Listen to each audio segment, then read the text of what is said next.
विघ्नहर्ता श्री गणेश, श्री गणेश, श्री गणेश।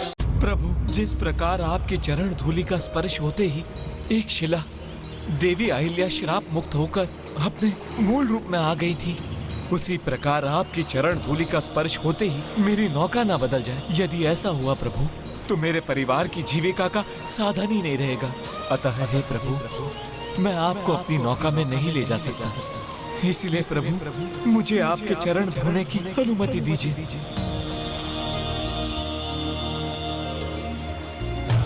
अवश्य।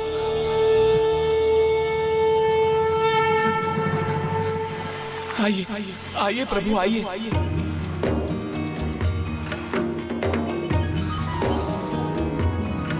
श्री राम सीता राम, सीता राम, सीता राम राम।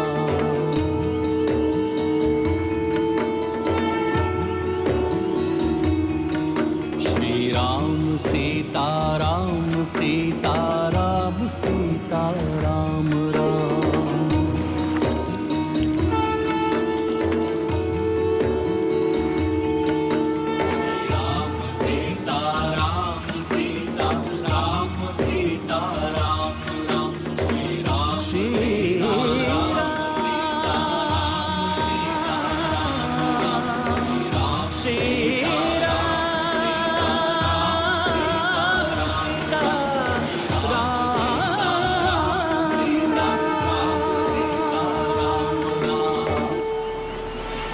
जिस प्रकार जो सबकी नैया पार लगाते हैं, उनको अपनी नैया में बिठाकर पार लगाने का सौभाग्य इस केवट को मिला।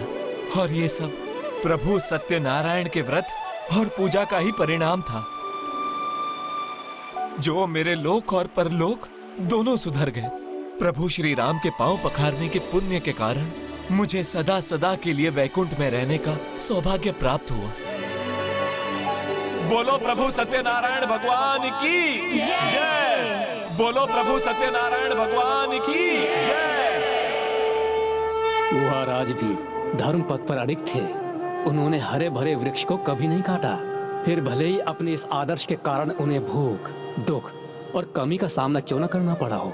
इसलिए इनकी कथा से ये सीख मिलती है कि आदर्शों की परीक्षा कठिन समय में ही होती है, और ऐसे समय में जो धर्मोचित चुनाव करते हैं उन्हें भगवान का आशीर्वाद प्राप्त होता है। मेरे कारण परिवार में सौहार्द बना रहेगा, ये तो मेरा भी आदर्श है। किंतु दीदी के साथ स्पर्धा करने में मैं अपना ही ये आदर्श भंग कर रही थी।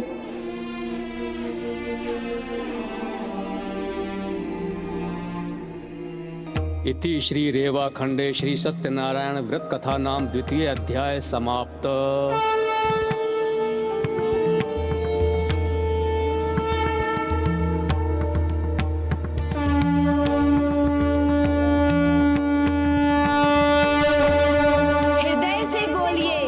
सत्यनारायण भगवान की जय। श्री सत्यनारायण भगवान की जय।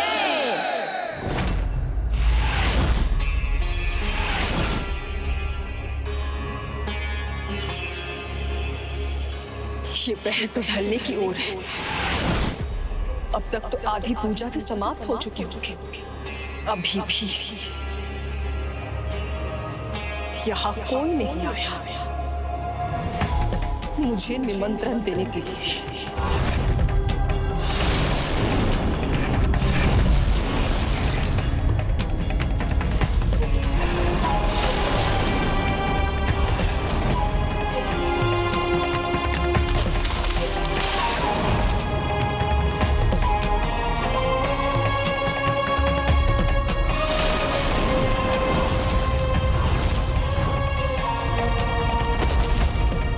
ऐसा आभास क्यों हो रहा है जैसे कोई दिव्य शक्ति किसी बात से असंतुष्ट है? अब प्रभु श्री सत्यनारायण की कथा का तीसरा अध्याय है। ये कथा वो है जिसमें भक्त मार्ग से भटक जाता है, प्रभु पूजा का सम्मान नहीं करता। ये कथा है महाराज दशरथ के पूर्व जन्म महाराज उल्कामुख की। मैं उन्हें आमंत्रित करता हूँ कि वो स्वयं आगे आकर अपनी कथा कहें।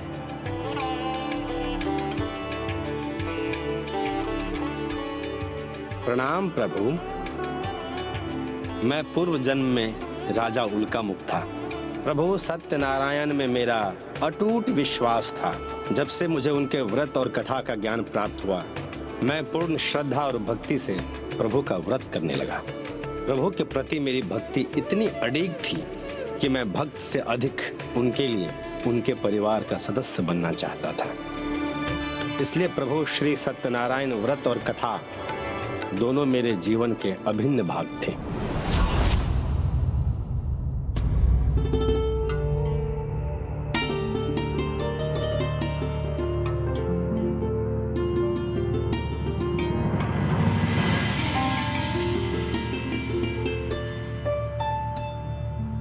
क्या हुआ मंत्रीवर? महाराज, कल एकादशी का अवसर है। जम्बूद्वीप के सभी राजा महाराजा एक बड़े उत्सव का भाग बनने वाले हैं। आप भी उसमें आमंत्रित हैं। किंतु मैं उसका भाग नहीं बन सकता। क्षमा कीजिए महाराज, किंतु मंत्री होने के नाते ये मेरा कर्तव्य है कि मैं आपको सुझाव दूं। ऐसे उत्सव से अन्य राजाओं से मित्रता के संबंध स्थापित होते हैं, व्यापार में प्रगति होती है। किंतु प्रभु, श्री सत्यनारायण का व्रत करना तो मेरा नियम है। कल एकादशी के अवसर पर मैं इस नियम को कैसे भंग कर सकता हूँ? महाराज, जो आप नियम से करते हैं वो एक बार भंग कर भी दिया तो प्रभु आपसे क्रोधित नहीं होंगे। किंतु अपने राज्य की शक्ति, धन संपत्ति बढ़ाने का ये अवसर आपको कदापि नहीं गंवाना चाहिए।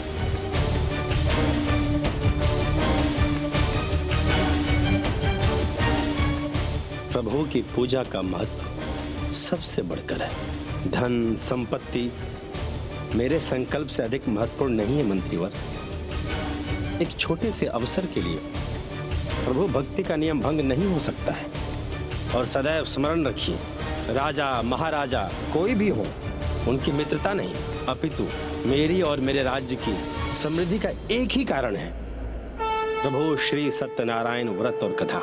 यही परम सत्य है। इसलिए आप पूरे सम्मान के साथ मेरी अस्वीकृति उन्हें भेज दीजिए। और हाँ, पूजा का आमंत्रण भी उन्हें अवश्य भेजिए।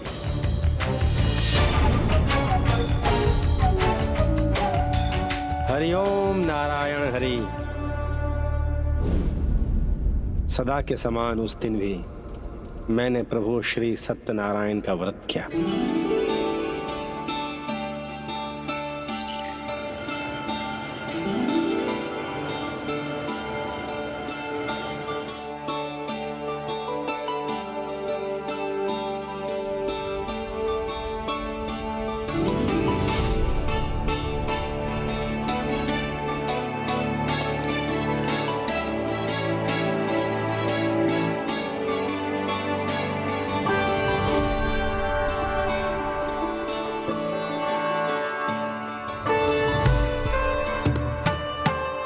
और फिर हर माह के समान मैंने प्रभु श्री सत्यनारायण पूजा के लिए आसन ग्रहण किया।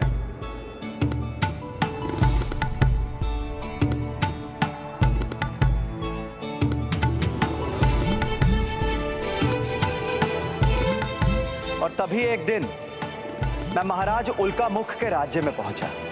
उस जन्म में मैं एक व्यापारी था और मेरा नाम था साधु, किंतु व्यवहार मेरे नाम के एकदम विपरीत था। मैं एक एक कौड़ी, एक एक मुद्रा गिना करता था।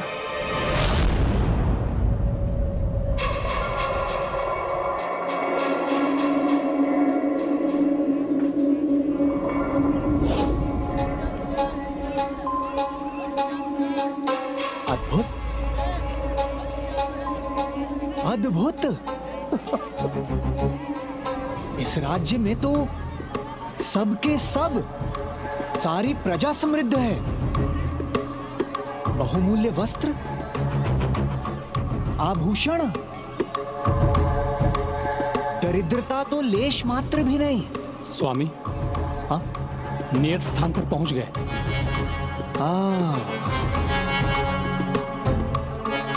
उचित है। सुनो सेवक, जो कुछ भी इनको देना है वो सब इनको दे दो। सुनो, याद रहे, ना तो धन को लेना भूलना और ना ही उसे ठीक तरह से गिनना। और मुद्रा की संख्या ना तो ऊपर ना नीचे, ना ऊपर ना नीचे। हाँ, और जो देना है उसमें एक भी दाना ना कम ना अधिक, ना कम ना अधिक। हाँ जी स्वामी।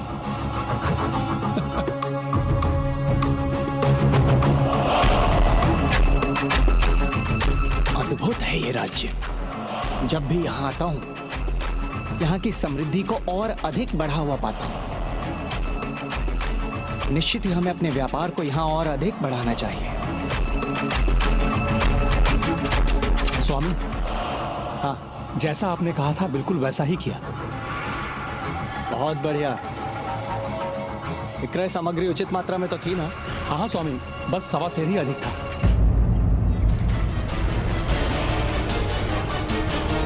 क्या कहा? क्या कहा? 1.25 सेर ही अधिक था।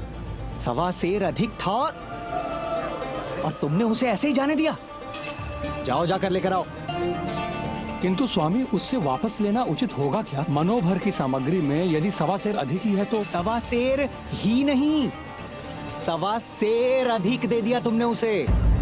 सेवक, ये व्यापार है और हम व्यापारी हैं। कौन है? व्यापारी। व्यापारी। किंतु इस बात का ज्ञान तुम्हें तो है नहीं। यदि होता तो तुम इस प्रकार सेवक थोड़ी होते, हमारी भांति व्यापारी होते। स्मरण रहे, व्यापार का मात्र एक ही नियम होता है। व्यापार में ना तो कुछ अधिक ना कम। याद रहेगा? जी स्वामी। तो लेकर आओ। आपने उचित कहा। व्यापार में बही खाता मिलना चाहिए। एक एक पाई गिन के देनी चाहिए। ये लीजिए आपकी मुद्राएं। लीजिए।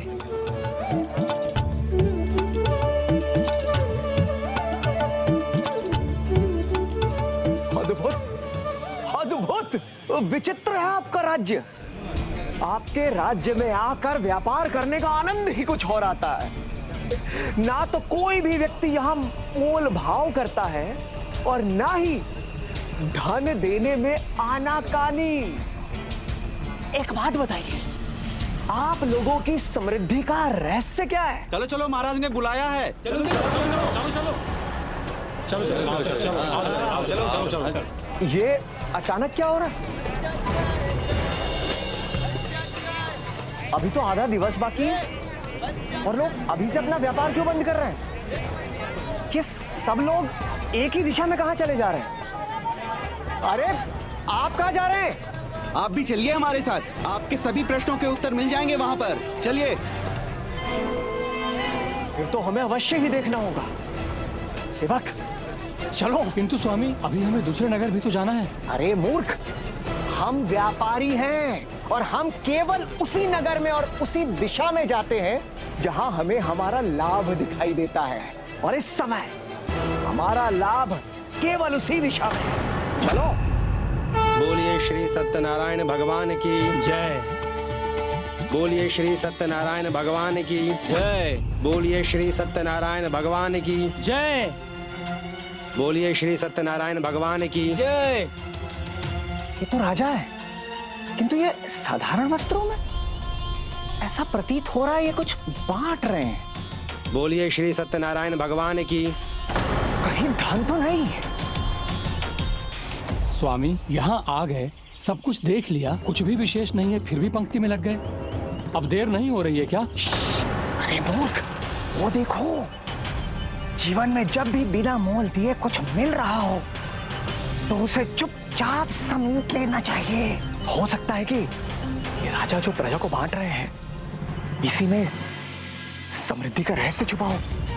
तुम पंक्ति में आ जाओ।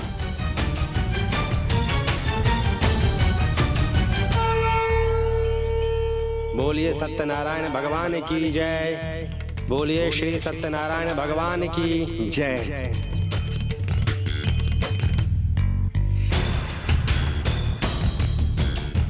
बोलिए श्री सत्यनारायण भगवान की जय।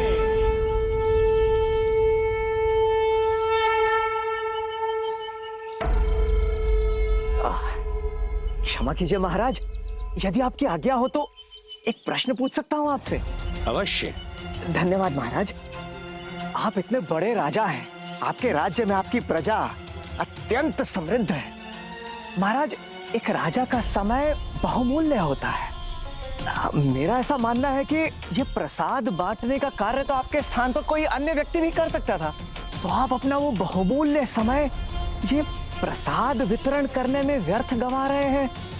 समझ में नहीं आया। मैं जानता हूं आपकी जिज्ञासा क्या है। जीवन में सभी कार्यों का अपना महत्व होता है और प्रभु भक्ति तो उनमें सर्वोच्च है, और यही रहस्य है हमारी समृद्धि का।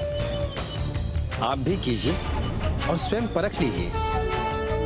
प्रभु श्री सत्यनारायण भगवान का व्रत तो बहुत ही सरल है, फिर जीवन में सब सुख की प्राप्ति होगी, चाहे वो धन सुख हो, चाहे वो व्यापार सुख हो, या फिर संतान सुख ही क्यों ना हो। इतने लाभ की बात सुनकर मैंने भी प्रभु श्री सत्यनारायण की पूजा करने का संकल्प ले लिया, जिसके बाद महाराज उल्कामुख ने मुझे संपूर्ण विधि विधान से प्रभु श्री सत्यनारायण का व्रत एवं पूजा करना समझाया, उस पूजा के लाभ समझाए। फिर मैं वहां से चला गया, किंतु मार्ग भर एक ही विचार मेरे मन में रहा कि मैं ये व्रत करूं या ना करूं। किंतु जब मैं अपने घर पहुंचा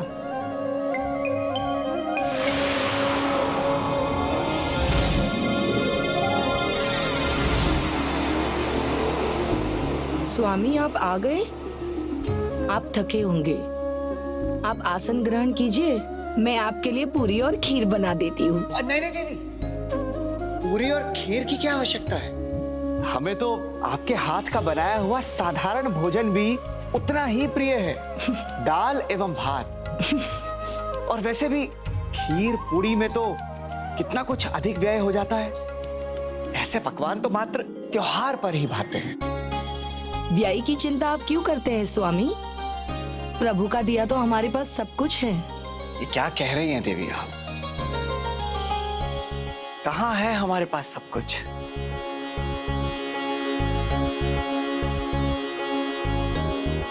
हाँ स्वामी, ज्ञात है हमें, आपको संतान का न होना बहुत खलता है ना? देवी, आप निराश ना हो, और याद रहे, निराशा में भी आशा के बीज छुपे होते हैं। मुझे एक उपाय मिला है देवी, और उस उपाय से हमें न केवल संतान सुख बल्कि समृद्धि के सभी सुख प्राप्त हो जाएंगे। ऐसा क्या उपाय है स्वामी?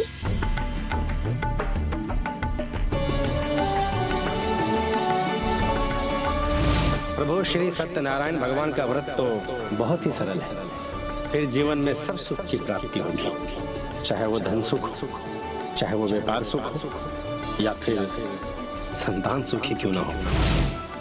फिर तो हमें ये पूजा अवश्य करनी चाहिए स्वामी। अवश्य देवी, अवश्य। और आपको ये जानकर अति प्रसन्नता होगी कि मैंने संकल्प लिया है कि मैं प्रभु श्री सत्यनारायण जी की पूजा भी करूंगा और उनका व्रत भी। और सौभाग्य की बात तो ये है कि कल ही एकादशी है, तो आप आपका संकल्प कल ही पूर्ण कर सकते हैं। तो फिर विलंब कैसा? नहीं नहीं देवी, कल संभव नहीं हो पाएगा, क्योंकि कल मुझे व्यापार के अति महत्वपूर्ण कार्य हेतु बाहर जाना है, और यदि मैं नहीं गया तो बहुत बड़ी हानि होगी। किंतु आप निराश ना हो, और चिंता की क्या बात है, अभी तो संकल्प लिया है, एक बार हमें संतान प्राप्ति तो हो जाने दीजिए, और फिर देखिए, मैं प्रभु श्री सत्यनारायण जी की पूजा भी करूंगा और उनका व्रत भी।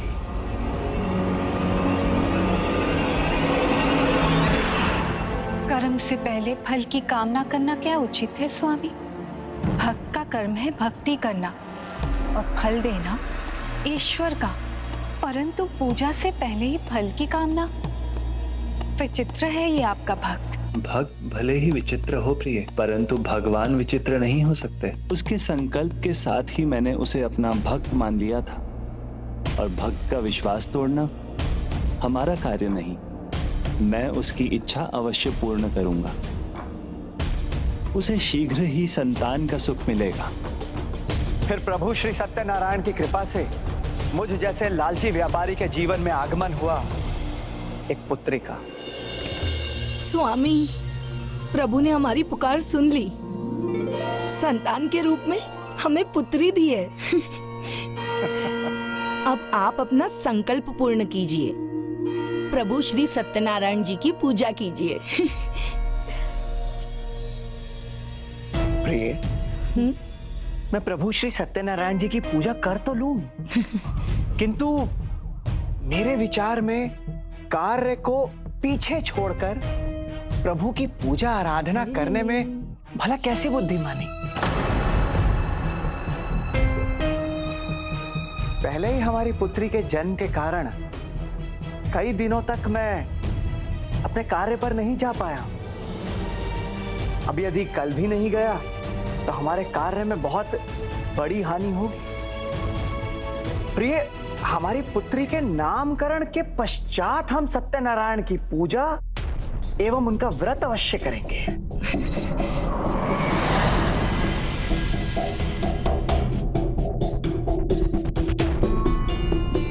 भाग्यवान, आपने तो हमारी पुत्री कलावती के नामकरण समारोह पर समस्त नगरवासियों को बुलावा भेज दिया। क्यों ना बुलाती, ऐसा अवसर जीवन में बार बार कहाँ आता है। और अब तो नामकरण भी हो गया है हमारी पुत्री कलावती का। तो अब इस एकादशी पर आप प्रभु सत्यनारायण व्रत अवश्य कीजिए और पूजा में सभी को आमंत्रित कीजिए। अरे नहीं नहीं नहीं भाग्यवान, ये क्या कह रही हैं आप? कृपा करके ऐसा ना कहें। हमारे कहने का अर्थ ये है कि भाग्यवान आप अपने उत्साह को थोड़ा नियंत्रण में रखें। पहले ही हमारी पुत्री कलावती के नामकरण समारोह पर आवश्यकता से अधिक व्यय हो चुका है और आप और हम इसके माता पिता हैं। इसके विवाह का उत्तरदायित्व भी तो हम पर है। हमें पुत्री कलावती के विवाह हेतु धन एकत्रित करना होगा। हाँ, हमारी पुत्री कलावती के विवाह उपरांत अवश्य हम भगवान श्री सत्यनारायण की पूजा एवं व्रत करेंगे।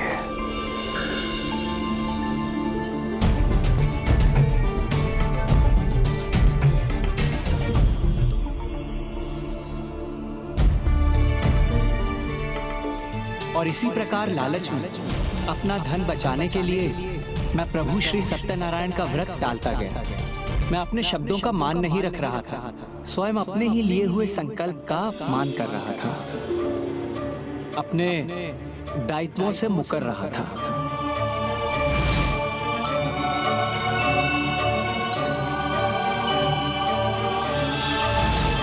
अपना कर्तव्य तो मैंने भी टाला है। और ऐसा मैंने सिर्फ एक बार नहीं किया, अपितु अनेकों वर्षों तक अपना स्वयं का लिया हुआ संकल्प मैं टालता रहा।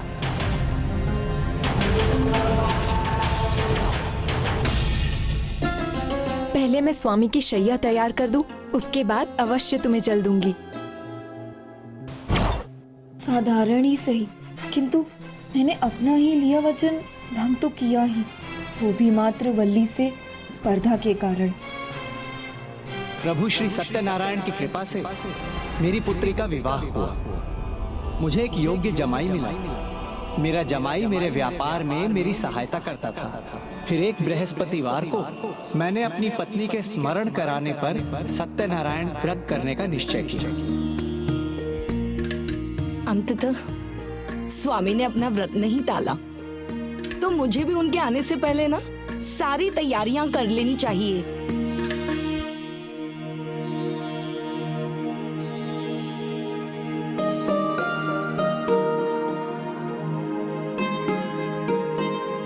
पिताजी, इस व्यापार में हमें बहुत लाभ होगा। मेरे व्यापार संबंधों के कारण महाराज चंद्रकेतु के राज्य में व्यापार करने वाले हम पहले बाहरी सदस्य होंगे। मैंने वहां सूचना भेज दी है, हम 2 दिन में वहां पहुंचेंगे। बस प्रभु भी अपने स्थान पर है और सारी व्यवस्था एकदम ठीक हो गई। मैं शीघ्र प्रसाद बना लेती हूँ। और हाँ, पुत्री कलावती वो तो सभी को न्योता देने चली गई होगी। मैं शीघ्रता करती हूँ। पिताजी, आप भी तैयार हो जाइए। मैं सभी को प्रभु श्री सत्यनारायण पूजा के लिए आमंत्रित करने जा रही हूँ। पुत्री, ठहरो। कोई आवश्यकता नहीं है अन्य लोगों को यहाँ आमंत्रित करने की। किंतु क्यों स्वामी? आपने कलावती को जाने से क्यों रोका? श्री सत्यनारायण जी की पूजा और विधि के अनुसार ये पूजा तो सारे सगे संबंधी और परिचितों के साथ ही की जाती है ना? भाग्यवान, आपने जो अभी कहा वो सर्वथा उचित है, किंतु जमाई राजा। जी पिताजी। ये हमारे व्यापार के लिए एक सुनहरा अवसर है और हमारा ऐसा मानना है कि हमें इस अवसर का पूर्णतः लाभ उठाना चाहिए। हमें शीघ्र ही व्यापार के लिए बाहर प्रस्थान करना होगा। हम भी तो देखें कि महाराज चंद्रकेतु के राज्य में हमें इस बार व्यापार में कितना लाभ होता है। किंतु स्वामी, आप तो आज श्री सत्यनारायण जी का व्रत करने वाले हैं और मैंने तो सारी तैयारी भी कर दी है। भाग्यवान, आपके इस व्यवहार से हम अत्यंत निराश हैं। एक व्यापारी की धर्म पत्नी होकर आप ऐसे विचार ला रही हैं मन में। व्यापार का सबसे बड़ा मूल मंत्र है लाभ, और उसी लाभ के कारण हम दोनों को यहां से प्रस्थान करना होगा। बृहस्पतिवार तो प्रति सप्ताह आता है, एकादशी प्रति माह आती है, और व्रत का क्या है, वो तो कभी भी हो जाएगा। किंतु देवी, यदि एक बार ये व्यापार का सुनहरा अवसर छूट गया ना, तो पुनः प्राप्त नहीं होगा। जमाई राजा। जी पिताजी। आप नौका शीघ्र तैयार कीजिए, हम प्रस्थान करेंगे। ठीक है पिताजी।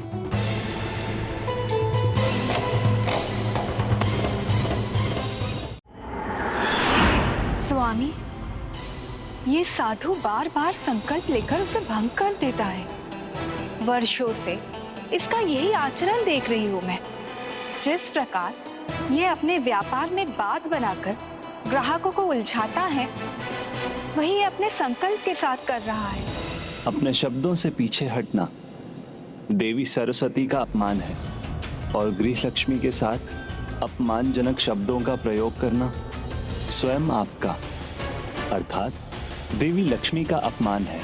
संसार में प्रत्येक व्यक्ति को समय आने पर अपने कर्मों का फल भुगतना ही पड़ता है, और अब व्यापारी साधु तो स्वयं अपने अनिष्ट को न्योता दे चुका है। तुमने उचित कहा था पुत्र, इस बार अनुमान से अधिक लाभ हुआ है हमें। हमारी ये यात्रा सफल रही। क्या रही? सफल रही। आओ। किंतु पिताजी, अब तक तो हमें घर पहुंच जाना चाहिए था। माँ और कलावती चिंतित हो रही होंगी। अरे पुत्र, तुम चिंतित क्यों हो रहे हो?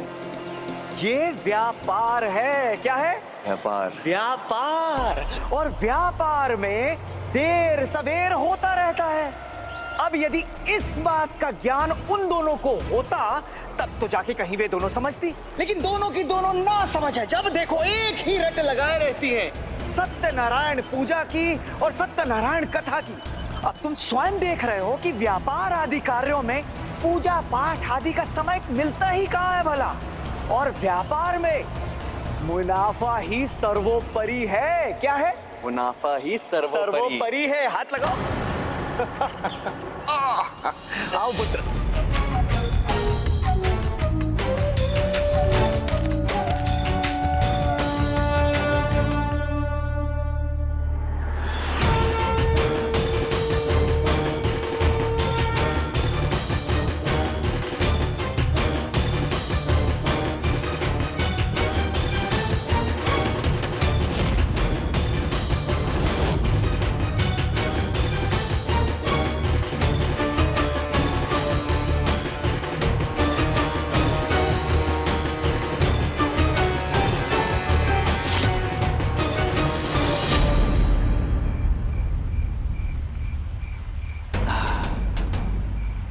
अभी तो अधिक बोरी बची है पिताश्री, अधिक समय लगेगा।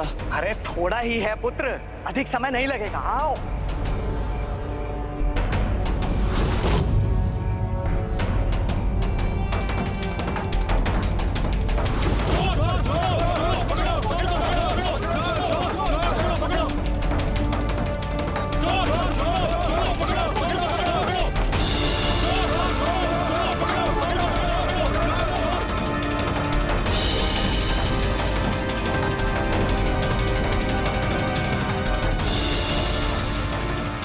संदूक कितना भारी है। हाँ, उठाते उठाते सांस फूल गए।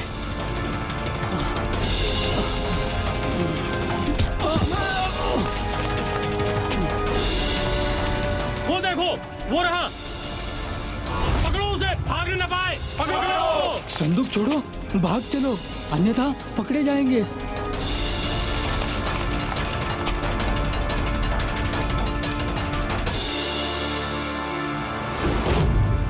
संदूक? ये संदूक किसका है पिताश्री?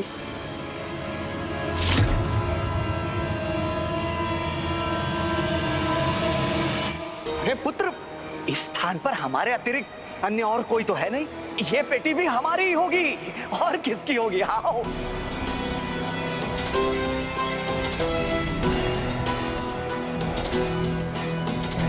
संभाल के पुत्र। हाँ पिताश्री। ये संदूक तो सभी संदूकों से अत्यधिक भारी है पिताश्री। पुत्र, मुनाफा भी तो अत्यधिक हुआ है इस बार।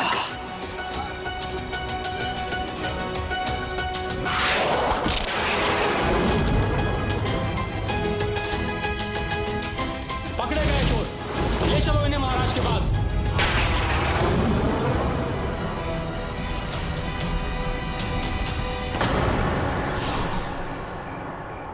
संकल्प लेकर पूर्ण ना करना शुद्रता का परिचायक है और उसे पूर्ण करना उत्तम व्यक्तित्व का।